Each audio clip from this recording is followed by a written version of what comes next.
O que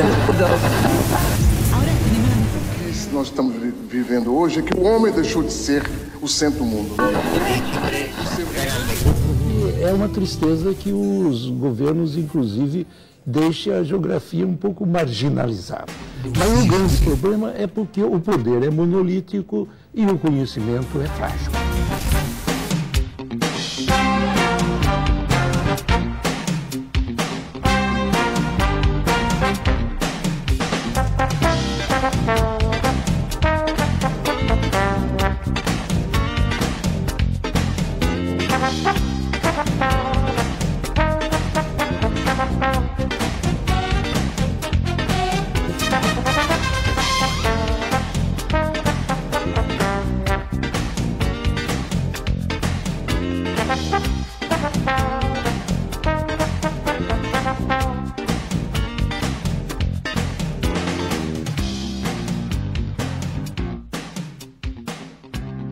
Olá pessoal, sejam muito bem-vindos. Bom dia, boa tarde, boa noite ou boa madrugada para você, se caso você tem hábitos de um morcego. Está começando mais um episódio do Cadê Meu Norte, podcast que é idealizado e realizado por discentes e docentes do curso de Geografia da UniOeste de Francisco Beltrão. Eu sou o Lucas Antunes, aluno discente do terceiro ano de bacharel, e hoje tenho o prazer de conversar com a professora Beatriz Rodrigues Carrijo. Professora, seja bem-vinda. Obrigado por ter aceitado o nosso convite. Obrigada, Lucas. Obrigada, equipe, por ter propiciado, a gente participar desse projeto, eu e os outros colegas. Eu acho que é uma oportunidade muito boa da gente mostrar o curso e mostrar um pouco de cada um de nós, para que todo mundo possa conhecer as possibilidades aí do nosso curso, enfim. Muito obrigada a todo mundo por estar aqui. Que honra, prof. E eu começo então esse bate-papo fazendo a pergunta tradicional, do porquê da geografia. Então eu gostaria que a senhora respondesse essa pergunta e falasse um pouco sobre a sua carreira, e as linhas de pesquisa também. É sempre interessante essa história, Lucas? Assim, eu acho que quando eu falo um pouco dessa trajetória, ajuda a entender as minhas perspectivas, minha linha de raciocínio de pesquisa. A minha primeira opção de curso não era geografia. Eu queria fazer psicologia. Olha só. Porque eu queria muito entender as coisas e as pessoas. Tinha muitas indagações. Curiosidade. Por que as pessoas são assim? E da mesma forma que eu me sentia provocada pelo comportamento das pessoas, eu ficava curiosa em relação às questões do mundo. Por que a cidade é assim? Por que esse rio é assim? Por que chove? Era muito porquê para uma pessoa só. E aí eu tive a oportunidade de estudar no Colégio Estadual de Uberlândia. Eu tive uma professora, Maria Inês, professora de Geografia. E quando a professora Maria Inês deu aula, assim, eu quero ser igual a ela. Foi aquela fonte de inspiração. Gente, ela consegue explicar várias coisas, E sobre a natureza, sobre a sociedade. E ela me falou, olha, tem aqui na Federal de Uberlândia. Eu falei, então, esse negócio de natureza está mais legal do que estudar o ser humano, Talvez a psicologia está me chamando mais atenção. E aí, prestei Geografia na Federal de Uberlândia. Fiz primeiro, então, o bacharelado, depois a licenciatura e o mestrado. Bom, na minha trajetória da graduação, eu fui bolsista de iniciação científica. E eu trabalhei com monitoramento de erosão de solo. Aí começa a fase caótica da carreira, Porque, assim, o que me provocou, enfim, lá no meu estudo de graduação, eu trabalhava com monitoramento de erosão. Batia os pinos, media quanto saía de solo, beleza. E aí chegamos no fim do projeto, aí no outro ano eu fui levar os resultados para o proprietário da fazenda que eu estudava. Eu cheguei lá, ele não tinha mais o gado. Porque a erosão já tinha tomado conta e ele não conseguiu sobreviver. Foi um processo rápido. Sim, foi rápido. E eu falava, meu Deus, é muito lento. Assim, eu queria tanto ajudá-lo a resolver o problema e não deu. Eu falei, meu Deus, assim, eu tenho mais ansiedade em fazer a diferença na vida das pessoas. Fui pro mestrado. E aí no mestrado fui também na Federal de Uberlândia, ainda no campo da geomorfologia, e queria fazer, comecei a estudar vertente, erosão ainda nesse âmbito. E de novo, a área que meu recorte espacial de estudo, que era Vale do Rio Araguari, tinha o projeto de construir usinas hidrelétricas, Capim Branco 1 e 2. E no mesmo tempo, aquilo foi construído e todas as áreas que eu ia estudar iam ser inundadas, ia ficar embaixo d'água. E eu falei, gente, eu vou ter que fazer esse mapeamento. Aí no meu mestrado se transformou num mapeamento e registro de tudo que ia ficar embaixo d'água. Então, de novo, eu me vi correndo... A contra o tempo, praticamente, correndo contra o né? tempo. Nesse, que eu falo, não que seja errado, mas um descompasso entre o método, o estudo e a demanda da sociedade. Sim. Por respostas, por questões. Beleza. Terminei o meu mestrado lá em Minas Gerais, Federal de Uberlândia. Estava em Uberlândia ainda. Ainda em Uberlândia. Aparece um concurso para eu fazer, né? Desempregado, vamos fazer concurso, né? Com mestrado. Lá no sul, aqui, Francisco Beltrão, onde é? Não sei, nunca tinha vindo. Vou prestar, terminando o mestrado, prestei e passei. E vim. Isso que ano que foi, prof? Isso em 2002. 2002, então só há 21 anos aqui, né, na região sul. Então, vindo do Cerrado para cá, chegando aqui, uma outra paisagem, no sentido da concepção dos recursos naturais que eu estudava. Sim, então, tudo que eu estudava, termos, né, de ambiente, de solo, de clima... Totalmente diferente. Totalmente diferente. Bora correr contra o tempo, estudar tudo de novo, né? E assim começar tudo de novo. E aí vindo aqui, aí esse afã de conhecer essa nova paisagem, eu e tinha a vaga para dar aula de biogeografia. Falei, aceitei o desafio, falou, eu vou começar a destrinchar isso aqui. E peguei a biogeografia como disciplina, né? Que eu dou há mais de 20 anos. Enfim, depois, em 2013, fui fazer o meu doutorado na Federal do Paraná. Federal do Paraná fica em Curitiba. Aí fui fazer a minha pesquisa lá, de novo, e aí vai a dica para quem faz pesquisa, assim, a pesquisa, ela não é um roteiro pronto, né? Ela te surpreende. Eu sempre fui surpreendida com as minhas pesquisas e não ia ser diferente na minha tese. Sim, com certeza. Aí eu ia, dentro do campo da biogeografia, comecei a estudar áreas protegidas, reservas, parques, enfim. E tinha tem uma unidade de conservação em Pato Branco chamada Arie Buriti, Área de Relevante Interesse Ecológico Buriti. Falei, eu vou estudar isso na minha tese. Era uma palmeira que tinha características semelhantes a uma palmeira do Cerrado. Falei, vou estudar o tal do Buriti, que o Buriti tem aqui. Comecei a estudar, enfim, tem um livro na biblioteca, minha tese, consegui fazer um livro, está na biblioteca, que para mais detalhes acesse lá. E assim, a unidade de conservação foi criada e a designação da espécie estava equivocada. Não era aquele tipo, aquela espécie de palmeira, né? Era outra espécie.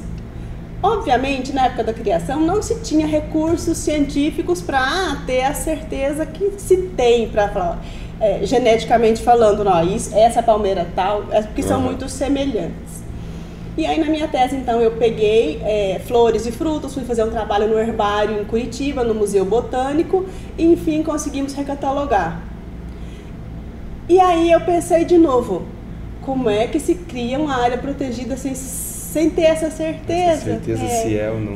E aí eu adotei como metodologia uma proposta que é o GPT, Geossistema, Paisagem, Território. E é onde eu fui começar a correlacionar. Que para você proteger uma área, não é só fator botânico, é fator político, é fator econômico. E aí eu fui...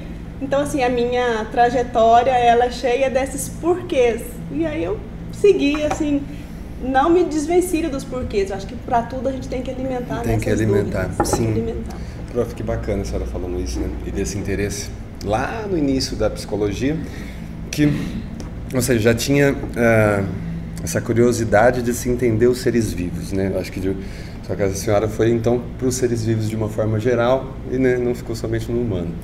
Então, pegando tudo isso que a senhora falou, gostaria de perguntar, então, o que é biogeografia?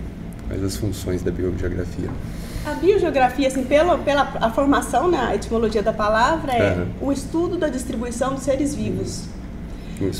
no espaço geográfico. Então, a gente fala, mas você dá aula é tipo biologia? Não, porque o biólogo, ele faz o que a gente chama de análise vertical. É o ser vivo individualmente, as características de bico, pena, alimentação, comportamento.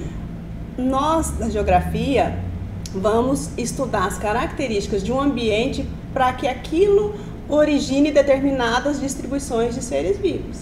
Então, assim, por que a Amazônia é daquele jeito e está daquele jeito, naturalmente? Porque o Cerrado é aqui, Mata Atlântica, enfim, todos os biomas brasileiros.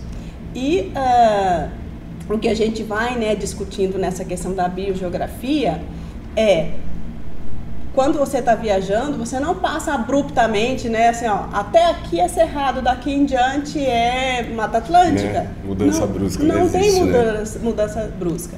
Então, essas transições de paisagem, né, elas foram influenciadas por mudanças que o planeta passou.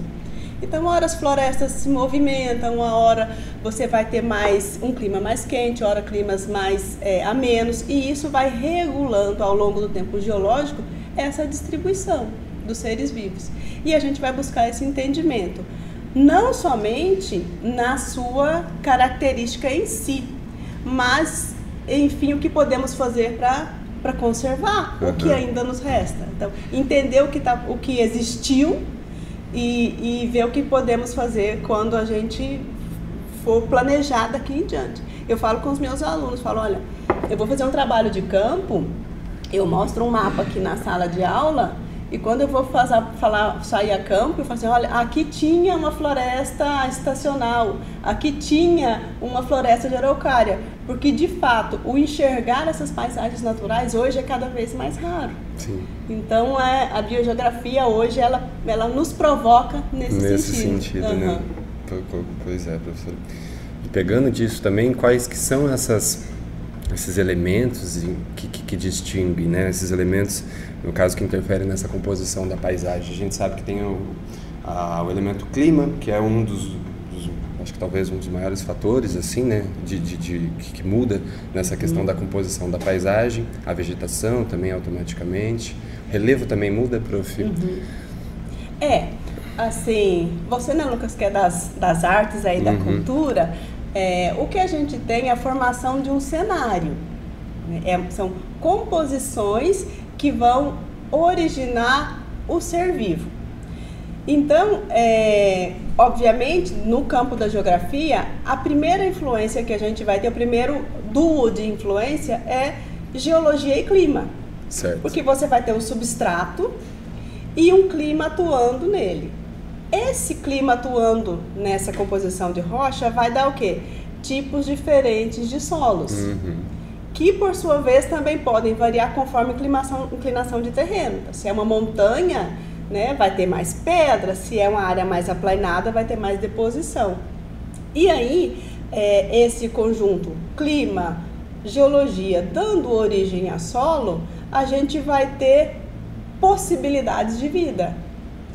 E o ser vivo, ele é muito inteligente, né? Assim, eu sou darwinista, eu acho que não é o mais forte que vence, é o que melhor se adapta. Então, os seres vivos, eles foram se adaptando a determinadas condições para que tenha a sua vida da forma mais favorável possível. Então, você vai ver que na composição de solo, clima, geologia, você vai ter determinados seres vivos e aí você vai ter florestas mais diversas, como Mata Atlântica ou Amazônia, e que também, por serem mais diversas, são mais frágeis. Porque quando você tem... E aí tem alguns conceitos de biogeografia que, sim, que eu sou apaixonada, que é quanto maior a diversidade, mais complexo é e mais frágil. Então você vai ter poucos indivíduos de uma mesma espécie, mas vai ter uma grande variedade e exuberância. E nas áreas mais inóspitas, eu digo áreas de gelo, áreas de deserto, você vai ter o quê? Menos diversidade e organismos mais resistentes. Então você vai ter as florestas geladas, que são aqueles pinheiros que a gente vê típicos do Canadá. Típicos do Canadá. Você pensa, meu Deus, olha aquilo lá, tudo plantado. Não, é floresta nativa, né? Você vê aqui região de Palmas, áreas de campos, né, que são altos e frios. Não tem floresta, por quê? Porque a árvore sabe que ela não vai sobreviver lá, com pedra e geada. Então, as espécies vão se adaptando, né? E ao contrário disso, no usual que a gente vê, né, da distribuição dos seres vivos, quando você coloca uma monocultura, 50, 100, 200, 500 hectares de só uma planta, só um cultivo, aquilo vai ter problema, porque é a diversidade que dá o equilíbrio, né? Então, essas questões a gente vê tanto no ambiente natural quanto para interpretar as áreas que têm problemas, né, na natureza. Na natureza, sim. E foi uma das coisas, inclusive, que eu descobri no curso, prof, sobre a questão da Amazônia lá, que o que protege a Amazônia é a serrapilheira, né? Que a predominância do mineral lá é o mineral areia, né? A partir do momento que se desmata a determinada área lá, ela não consegue regenerar, né? Justamente. Então, e a maioria, acho que das pessoas não sabem disso, né? É um solo pobre, uma floresta imensa num solo extremamente pobre. Que se alimenta ali nesse ciclo da matéria orgânica que é depositada no solo. Se retroalimenta. Isso. Que bacana, prof. Prof, e a senhora, ou seja, em todos esses anos também, junto com a biogeografia, né, trabalhou com a conservação e a preservação ambiental, né? O que difere a conservação ambiental da preservação ambiental, né? Quais são esses conceitos? Se a senhora puder falar um pouco. Sim, de forma geral, se nós formos pegar a nossa espécie, a gente é uma espécie topo, então nós somos a raça, os racionais, né, inteligentes.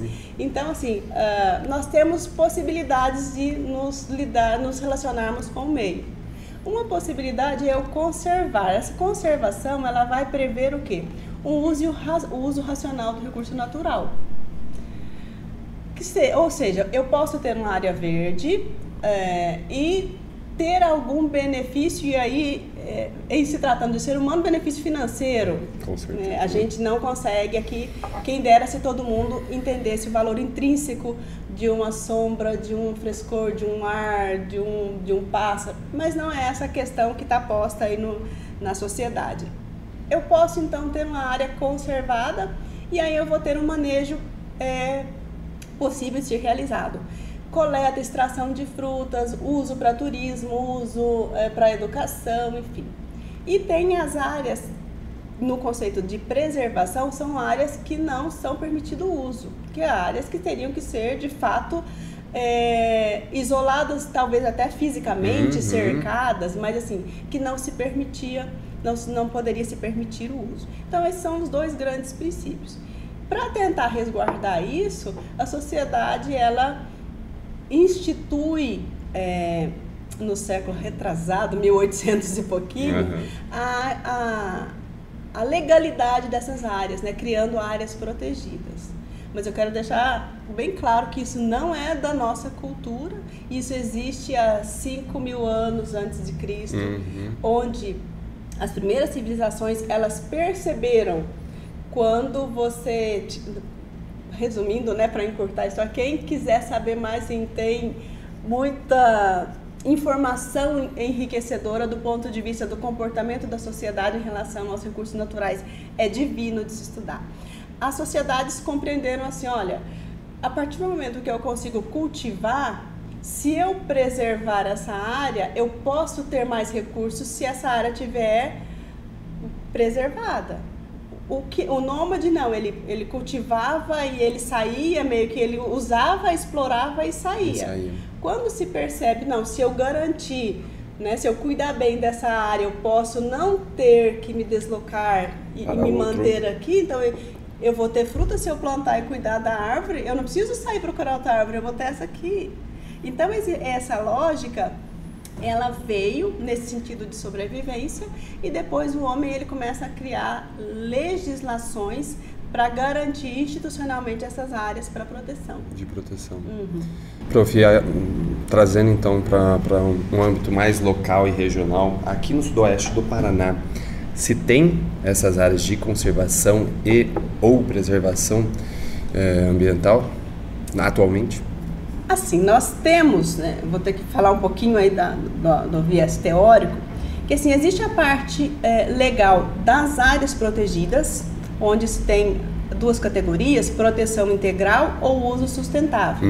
Então, existem, né, do ponto de vista da legislação, só lembrando, né, nós estamos, enquanto seres humanos, aqui em torno de 10 mil... Vamos botar 10 mil anos? 10 mil anos tá bom para nós, né, para as vizinhanças. E a nossa lei brasileira que regula as áreas protegidas, ela é do ano 2000. Sistema Nacional de Unidade de Conservação é do ano 2000. A nossa primeira área protegida no Brasil é 1937, 1939, Itatiaia e Foz do Iguaçu. Então, assim, é tudo muito recente.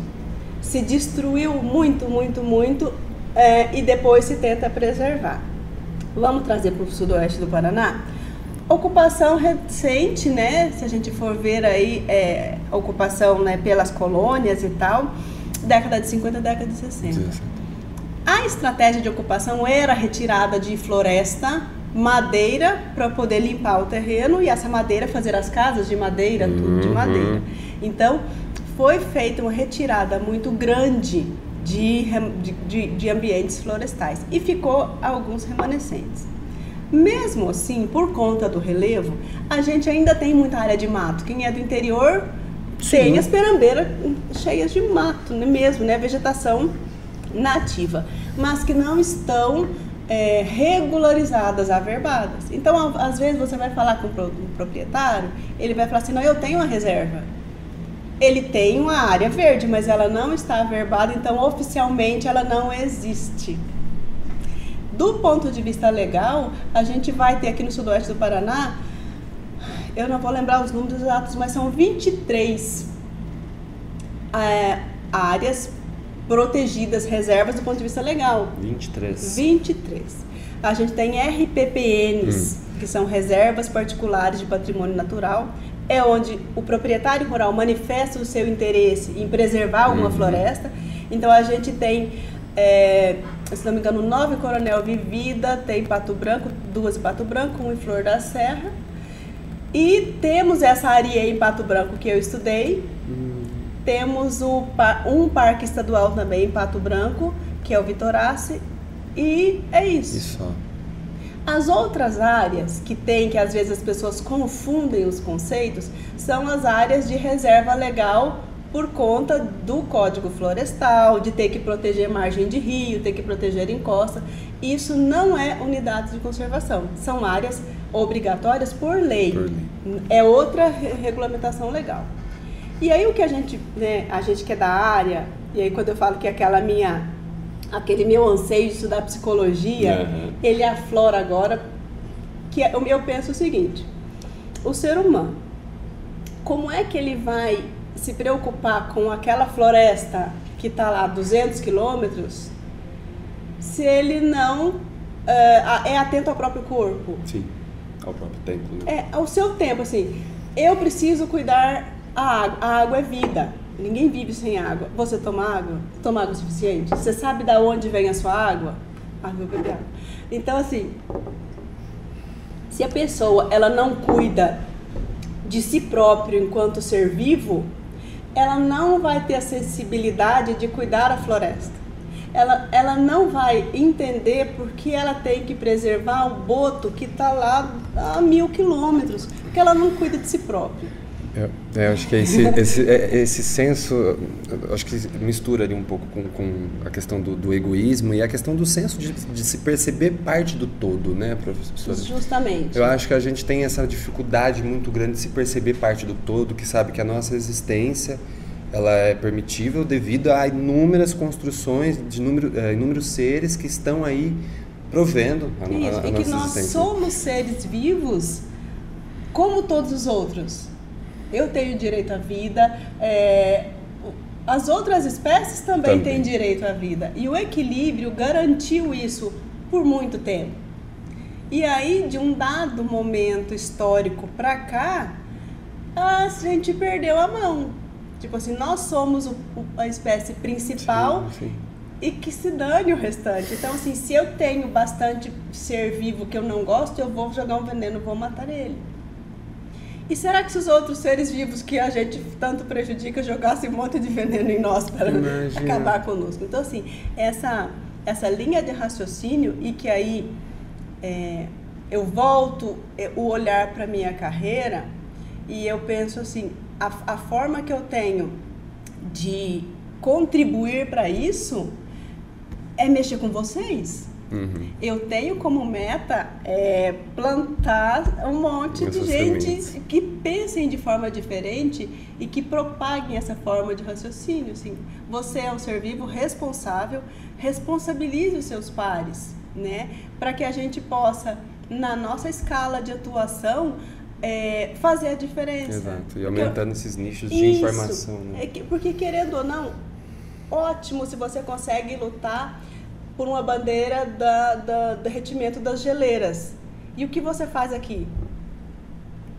De fato. Então, assim, essa diferença, e a Terra é um organismo só. Então, assim, é possível você absorver essa linha de raciocínio e na sua escala de interferência, você está, sim, fazendo a situação da geleira melhorar, porque o que você está fazendo de equivocado está fazendo derreter, está fazendo mudar. Por que não virar essa chave? Então eu coloco na sala de aula dos meus alunos esse partilhar essa linha de raciocínio. Muito bacana, prof. Inclusive é um assunto, né, que a gente poderia ficar aqui.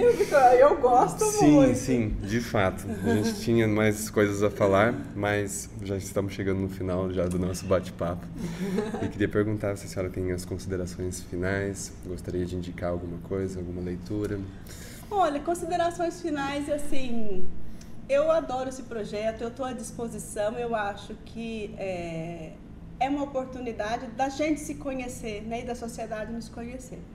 Como indicação, eu peguei o livro, está lá na minha bolsa, eu não preciso dele, depois a gente João coloca lá a fotinha dele, chama A Vida Secreta das Árvores, que tem também um outro livro que é A Vida Secreta dos Animais.